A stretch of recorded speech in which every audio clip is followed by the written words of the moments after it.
Hi, I'm Tamara. Welcome to Real Conversations, recorded in Dauphin, Manitoba. Our community is fueled by agriculture and food production. And today we have Farmer John of Crooked Creek Farms joining the show. We are talking about holistic farming and his hopes for his seeded fall rye crop, the state of winter wheat this spring, and expectations for the season. Thank you to our sponsors, Bankert Marketing, Dr. Brenna and Three Graces Medispa, Riehl Security Solutions, Roofs, Furniture and Appliances of Dauphin, Oil Depot of Dauphin, Tri-Family Health, Beauty and Fine Gifts of the Paw, and Hearts to Nature Photography.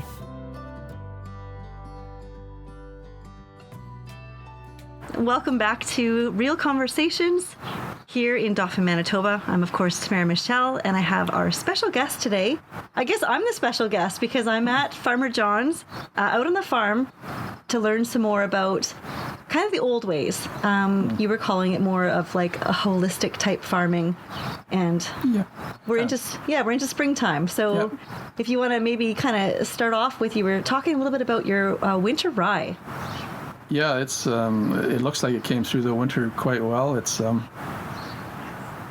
time will tell, but it looks a lot better than the winter wheat does, that's for sure. And it's I'm quite pleased with it. So that's great. It's a great tool. Like, we don't have to seed this spring, so with the price of inputs and stuff, the fuel we used last year was a lot cheaper than to put it in than this year. So.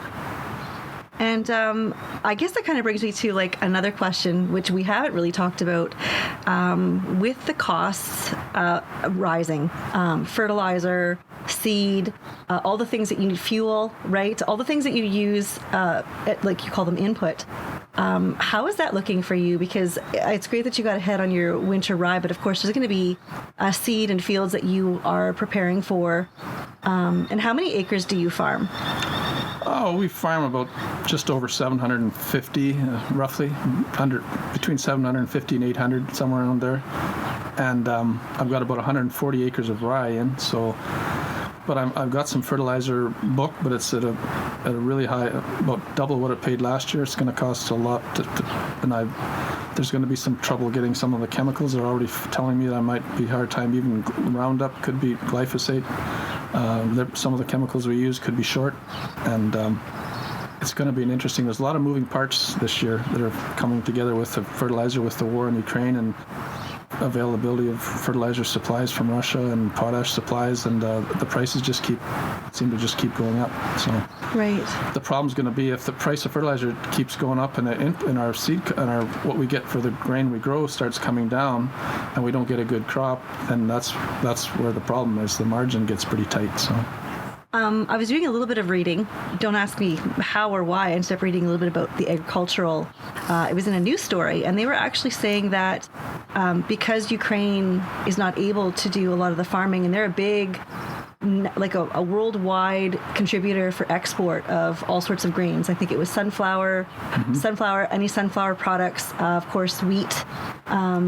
I don't know about canola, but I know that those two for sure. Yeah. And they feed the world. And so there's going to be a shortage, which I would think would drive up prices. You know, hopefully that will compensate for you with some of the extra expenses you're going to be carrying. Right.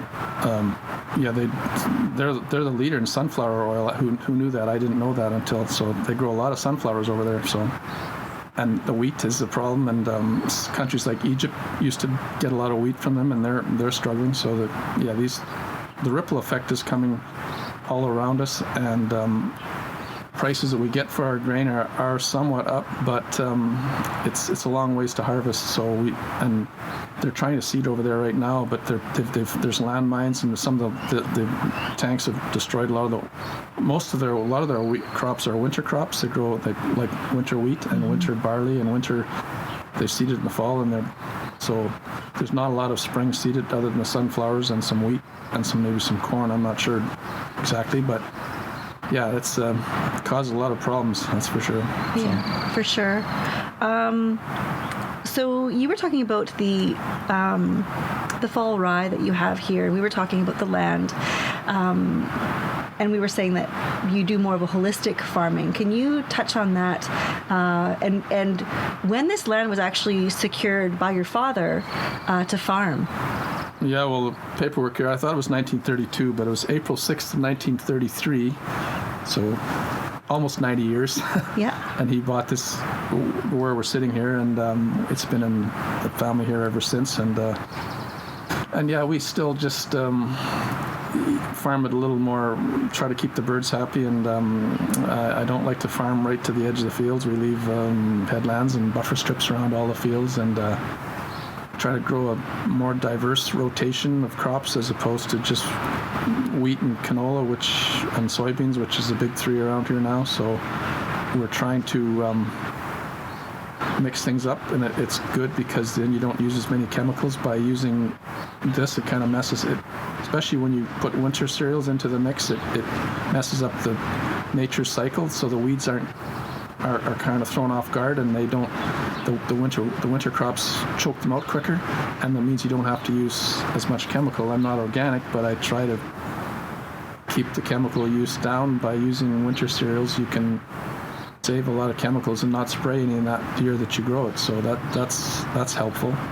And it's just a lot of the birds like to nest in there, and you're not working the soil, and it's just a little hard to sometimes find markets for it because it's not a lot of places locally here buy it, so we have to ship, especially the fall rye has to be shipped quite a ways away to markets, but that's... And your fall rye is special because I say special in the aspect that we're in the world of having a seed vault where, you know, a couple of the main corporations for farming own all the seed in the world, and they kind of, you know, they hide it so that they can make money every year, so the farmer has to buy seed every year. And so you were saying that you had to go great distance to get this fall rye seed because you can actually keep it and reseed your field year after year. Yeah, it's non-hybrid. There was a bit of a demand because of the fall. There was quite a bit of rye, so there was a bit of a shortage of the regular rye seed around here, and it got cleaned out, so I had to drive about 3 hours away just to the next province to pick up this open, like old school rye. Like, it's not, so you can keep this seed and re-clean it up, and you're not at the mercy of. And when the hybrid rye, they make you buy it with treatment on it too. It's got chemically treated and so that's another cost. And with the desiccation, which you were talking about. No, the seed would be treated with like a chemical that's supposed to help for some kind of disease or something. But that means you can't put you can't touch the seed. You need to be wearing gloves because it's got. Wow. It's slightly, you know, it's. Whereas when the bare seed, it's just, I've never treated rye seed, and I don't know why but that's what they're going, because they do that with the canola, they do that with the soybeans. You buy it treated, and it's hybrid. You buy new seed every year, and that's just the way it is. And they can set the price on you. Whereas the open pollinated, it's more of a traditional, and you're not dealing with hybridization or any kind of a modification. Like, it's just, Okay. And we're going to just go to, we were out on the field a bit earlier, so we're just going to go to that clip now so people can see where the winter rye is, what it looks like, and then we'll be right back. Staking our territories here, I guess. So I'm with farmer John Hardman, and I came out to visit with him today to talk a little bit about farming and kind of farming the old way. We came to look at it's winter wheat. Fall rye, pardon me. So we came to talk about the fall rye, and you were just explaining to me some of the things that are showing signs of spring. You planted this late in the season last year. Late September, yeah. Right, and if you can take a look, you can already see green. Yeah. And so it's already coming up. You said not actively yet. It hasn't broken dormancy. It's still dormant, I would say. But it looked like this last fall, and now it sat there, and it's amazing how it stayed so nice and green. And that's a good sign. And it just stays green like that under the snow? Yep. That's incredible when you think about it. Yeah. And you don't have problems with, I guess we had so much snow you wouldn't have had problems, but the deer don't come and eat it? No, now they're out now, and you can see they've munched on this. There's places where you can see they've munched a little bit here. They've chewed some of the... And right in here, there's some chewing there. Oh, you can see. They've chewed see that that's been chewed off? Yes. They just kind of munch and graze it like a salad, like a green for a salad. Sure, I bet it tastes pretty darn good, hey? You see the tracks here, they're all over here, they're moving through here, and but it's and this is not hybrid rye. This is open pollinated. This is old, like not modified, not genetically modified. Well, and hybrid, I don't know how they get the hybrid, but It means you have to buy new seed every year, and I don't like that. So you keep your old seed? I had to go buy seed, and I had to drive all the way out by Kenora, Saskatchewan to get this. It was a long ways to get it, but you can I could clean this up and reseed it right away in the fall. Like, you don't have to, like, after this, you know, it could be clean. Whereas hybrid, if it was hybrid, you can't reseed hybrid. You have to buy new seed every year. Right.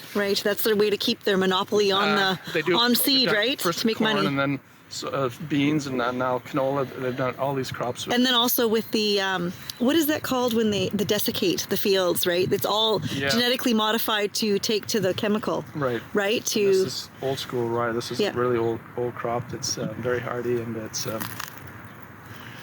good because we're not going to work this. So you're going to get a lot of potential ducks and ground nesting birds that are going to like this, because I'm not going to be working this field.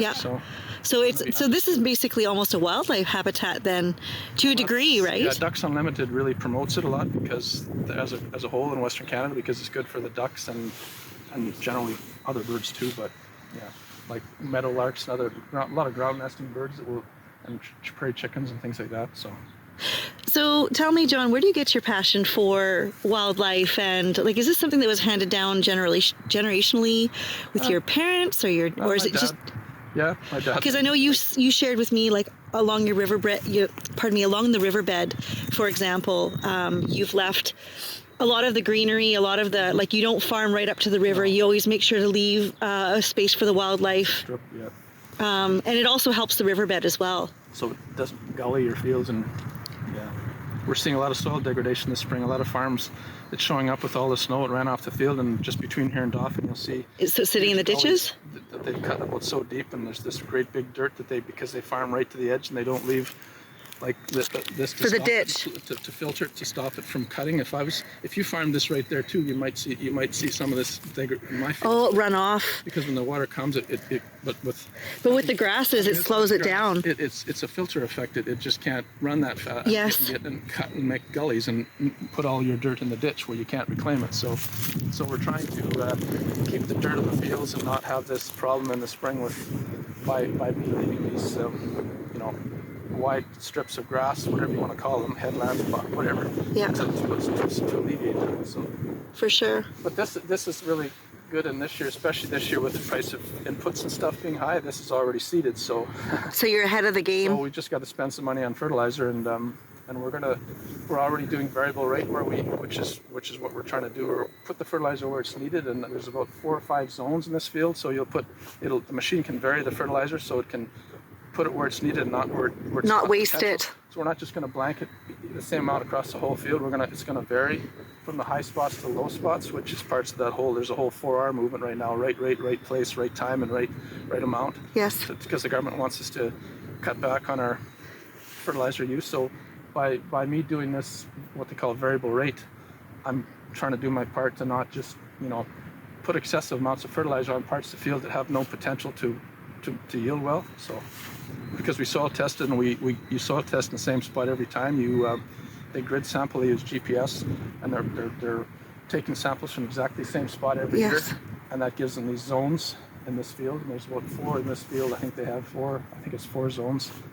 1, 2, 3, 4, and the computer just automatically adjusts it's pretty cool. So that's amazing. Yeah, that would be with that egg. Is it that 360 Consulting? 360 does my work for me, yeah. Yeah. And Wendy, she's wonderful. Wendy, Kevin Thompson works here, but Wendy works in the west, more towards Gilbert Plains. Okay. And, I know her quite well too, but then they use the floater, the big machine with the big fat tires, Yeah. And it'll just the computer just automatically opens and shuts the gate. It's really kind of it's pretty cool. So. Very cool.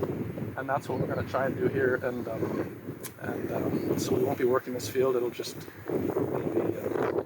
advantage of the early moisture here, and hopefully it will be breaking dormancy here shortly, I would think. Once we get some warm weather. It's just been too cold. There's no new growth here yet. Right. But there's potential. So, Farmer John, we took a walk out to you have winter wheat as well. Mm-hmm. And you were saying it's a little bit of a different story for how it's looking right now. Yeah, it was seeded onto a summer fallow field, which was like cultivated the year before, and so it was black. There was to control the weeds, and we seeded it quite a bit earlier. It was seeded at the beginning of September, probably around the 5th or so, something like that. So it achieved a much more of a growth stage than the stuff we seeded later. But you want that when you're seeding on because for winter hardiness, you need more of a plant stand going into winter. If you're going to seed on a bare field, you want a more robust, more leaves, a stronger plant. So we did that, and but just because it's brown doesn't mean it's dead, and just because it's green doesn't mean it's alive. That's the old saying with winter cereals. So you can't judge it. You need to. A lot of people are pretty quick to write it off, and I've been growing winter wheat since '96, I guess. So and rye since about '95. So some years it can look really tough, but it will come through for you. In most cases, it's by you destroying it and putting a spring crop in, you would have been farther ahead if you would have left it. In most cases. So it's a bit of a gamble then. It is. Okay. So I see. And if it doesn't make it this year, normally I would be reseeding to canola, but because the seed cost and fertilizer is so high, it's debatable. I might either go into like a possibly soybeans, because you don't use any nitrogen. Soybeans are fix their own nitrogen, so we could put a seed if some of this wheat doesn't make it, which is not a normal thing that I would do, but just to keep something growing there. So. Plus, I guess the risk, because it was land that was cleared, right? And it was flattened. I know you said you had rolled it. Packed it, yeah. It was packed, so you don't want to have any soil erosion in that area. And then you had also said that you have that, you have the river right now is kind of, it's got snow-packed ice. The creek has...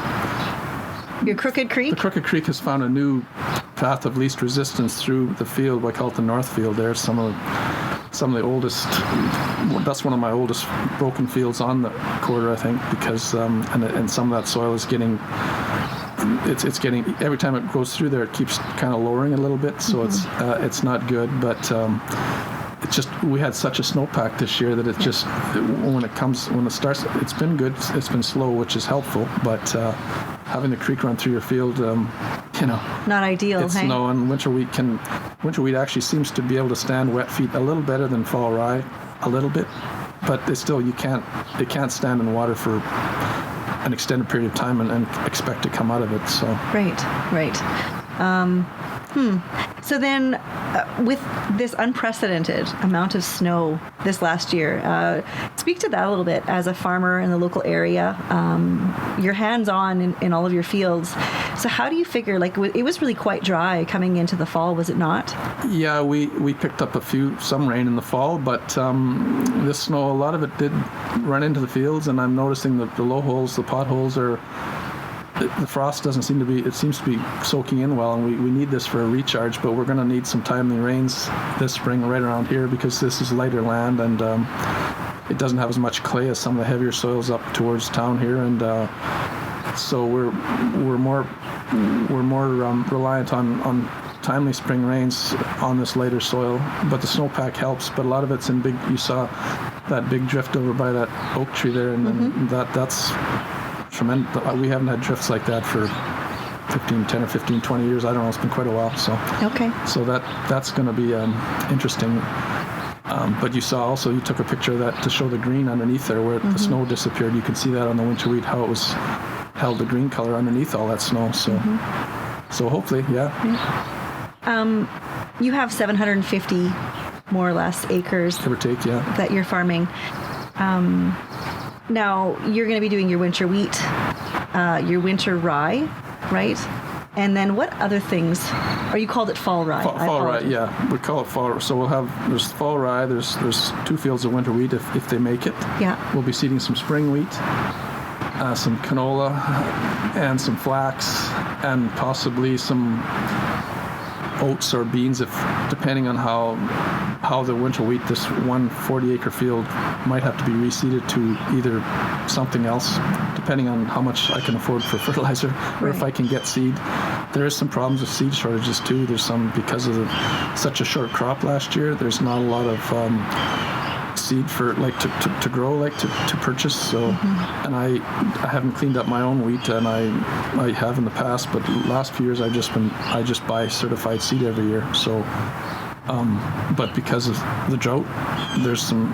I've already got my seed. I think I've got okay, but it's the reseed part that could be a challenge. So. And getting it on demand, right? And getting it. Like if you show up, it might already be taken by another farmer that was in line ahead of you. You can't just go into the elevator and take a truck and ask for a load of fertilizer. If you haven't either booked it or ordered or prepaid, spoken for it or prepaid or made arrangements for it, there's not a lot of wiggle room for like just extra like that. You have to kind of be in the lineup, and they know that you're like. It's not like in years past, like I said, we're kind of coming together. It's sort of like a perfect storm of high inputs, high fuel, shortages. And then the extra costs that you have to come up with ahead of time before you can get the benefit, right? The reap your rewards, so to speak. So you spoke a little bit about, or we were talking about summer fallowing and also crop rotation. Now, I don't know the big kind of industrial farmers, like this is what I would call it. They don't do a lot of that nowadays, right? They just kind of put in the seed and they generally put in their their nitrogen and then like all the different things that they think it needs. So explain to me, you do it kind of the old way, and why is it that you've chosen to do that? Well, it just has a fit here, I think. I micromanage this farm. We've got like 14 fields, I think, over the whole farm here, and a lot of people would say that, generally people farm a whole quarter, they just corner to corner, but we break the fields up based on how, like, I know the fields pretty well. I've worked them since I was a kid, and we know kind of where the high spots and the low spots and where you can grow. Some fields we can grow winter wheat on. Some fields are more suitable because they're more exposed. So you pick your fields where you put your winter crops, and you get a more diverse monoculture where there's wheat and canola. That can be a problem. You get disease problems building up, and by trying to mix things up, it's just better for the environment and better for the we're also, like I think I told you, we're trying to do some variable rate on our fertilizer on the when we top dress on this fall ride, because the federal government is going to mandate that we cut back on our use of fertilizers, and we put it where it needs to be, so the computer and the machine, when they're driving, they can give it by soil testing, where there are better parts of the field, and you put the fertilizer where it's beneficial, and where it's not very needed, like on the higher knolls, you'll put less, so you're not just blanketing the whole field with excess fertilizer in places, and so I think that's helpful too. But not many people are embracing that. Just from what I'm hearing, I don't know. It's technology's there, and my drill I can't do with the drill, but we can do it with the fertilizer. So we try to, like I said, mix up the economy, or mix up the portfolio of crops that we grow, so that we can take advantage of some of the fields in some fields I can't. Like I said, they're more suitable for some crops, and by mixing them up, we kind of throw nature for a curveball. and keep the overuse of chemicals, try to limit to a minimum. A minimum. Not totally organic, but just keep them, as they say, keep the tool in your toolbox. If you don't have to spray, that's 1 year where you didn't put a chemical on that field, so that's a good thing. So, Well, I guess in closing, the one last thing I wanted to talk about, and we'll touch on this, I think, a little bit more in the future. You have, as part of your land, you have the original homestead that your father built right here in your farmyard. Yeah, in this yard. Yeah, he built the house here, and I think you said your wife is sewing in there right now. She's you have it heated. And yeah, and I build my Lego models over there, and your winter projects. Yeah. And it's kind of my sister plays the piano over there when she comes home, and so it's he logged all the lumber, he logged all the wood out of the Riding Mountain. He got permits, and he borrowed a planer, and he planed it all, and he bought a book, and on plumbing, and he plumbed it himself. He bought a book on electricity, and he wired it himself, and he did all the cupboards. He built the cupboards in the kitchen, and he was very meticulous, and that house is square and strong. When they laid the linoleum, the people that were shocked at how true that house is. It's less than a quarter of an inch, and they said the house from 1950 was built in 55, and they said normally when your house is that old, when they measure it, it doesn't. They were quite impressed with how his attention to detail and meticulousness Wow. has shown up. And to learn all of those trades and skills to build. To do it. And I have the paper, all the listing. Well, I showed that one of the plumbers here, and he's broken down all the T's, and he went to Winnipeg and bought a lot of the stuff, all the copper and all the. He's carefully listed out what he needed to plumb it, and they told me he's done a good job. He's kind of overdone it. He's kind of used better quality than you would normally put in a house like that, but and because it's covered in aluminum, doesn't have to reshingle, and that aluminum's been on there since 55. So wow. And it's the same with the barn's even older, and it's stood the test of time here. Yeah. So it's kind of neat to be. And like I said, we're pushing 90 years here in this. Yeah. For a dollar an acre, $160 for this quarter, and it took them several years to pay for it too, even at that, which is kind of hard to believe. That's not even $160 back then in the dirty 30s was that would have been like thousands, maybe thousands. Yeah, it's quite a bit of money, and he struggled to pay for it over I think they gave him 4 or 5 years, and now you have 30-year mortgages now. And some. $160, like you couldn't even fill a cart at Safeway hard if you if you put some meat in there, like or anything, it wouldn't be hard. So it's just true. It's always amazes me is how the money is, how different times are. So very difficult times, I think, coming for all of us. Which probably means that you and your wife will be putting in a great big garden again this year. I hopefully we'll be seeing it. We've got a new puppy, so we're gonna have to put a fence around it. But okay. But hopefully, you can't have a garden. You can't have a farm without a garden. It seems to me. I don't know. So and I think now more than ever, I think people that aren't even well accustomed to gardening are going to learn if they have just access to shortages and food costs are going up. Yeah, and, you can freeze your vegetables. You can, that stuff. Just like my grandma used to do. My baba, she was busy canning everything, freezing for the winter, and now I understand why. Because they went through a lot harder times than we have, and now we're going to have to learn some of those skills. My dad had a saying: "Little farm well tilled, little pockets well filled." That was his famous saying. I love it. So that was he had a lot of little sayings. I'm going to use that as a quote for the beginning of the show. I love it. So a lot of pithy little sayings he used to have. So it's great. Anyway. Well, John, thank you so much for taking the time to visit with me today and share about your farm and farming life, keeping some of the old ways of farming and respecting the land, nature, and wildlife.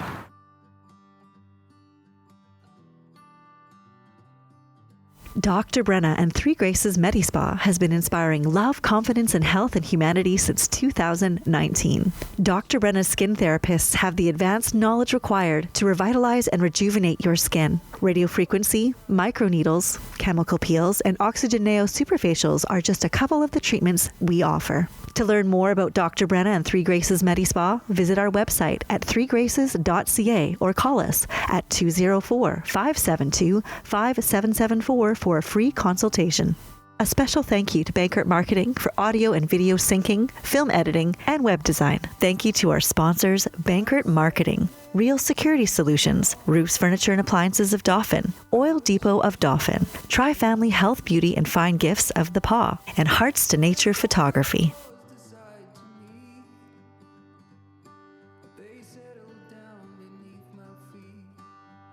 Talk to you next week.